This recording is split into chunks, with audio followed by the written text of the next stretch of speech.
बिस्मिल्लाहिर्रहमानिर्रहीम। अस्सलाम वालेकुम नाज़रीन।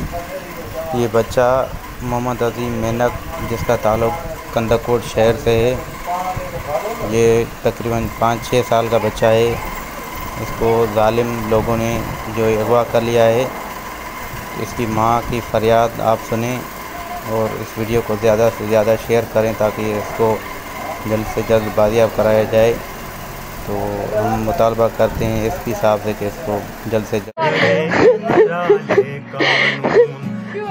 पंजे बच्चे निट्रोई तो पंजे बच्चों मुटाए दे नंडो बच्चों मंजे लेनो भी कोने मंजे नंडो बच्चों खीर पीनो मां जो खीर पीनो वा